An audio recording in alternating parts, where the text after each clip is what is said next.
The COVID-19 surges in states like Florida, Louisiana and Mississippi are so severe they rank among the very worst outbreaks in the world, and many states have outbreaks worse than the countries on the CDC's Do Not Travel list, raising questions over whether domestic travel should be restricted to contain the spread of the Delta variant.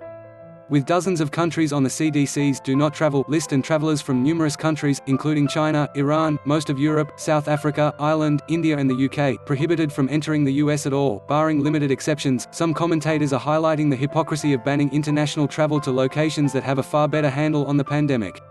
Dr. Jonathan Reiner, a CNN medical analyst and a doctor, said the situation in states like Florida is so bad that its population would be banned from traveling to the US if it were another country. 39.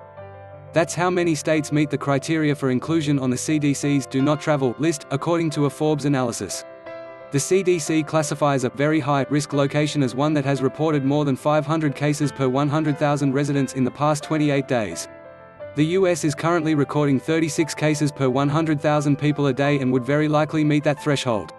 The infectious Delta variant is driving up cases of COVID-19 in countries around the world, including highly vaccinated ones that had already managed to control the virus. It's more resistant to vaccines in widespread use, and evidence suggests the variant is transmitted just as easily by vaccinated people as by unvaccinated people, underscoring the importance of masks. States with low vaccination rates and loose public health restrictions are now virus hotspots, and despite soaring hospitalization rates among primarily unvaccinated people, some states are legally preventing mask mandates from being reimposed.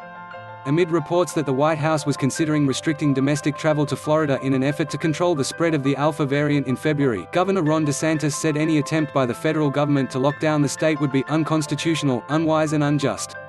It would be tantamount to an attack on our state done purely for political purposes, DeSantis said. 39 states meet the criteria for CDC's Do Not Travel list. Forbes, Europe reopened to Americans. Why, it asks, hasn't the US reciprocated? NYT, pandemics close borders, and keep 'em closed. Politico, full coverage and live updates on the coronavirus.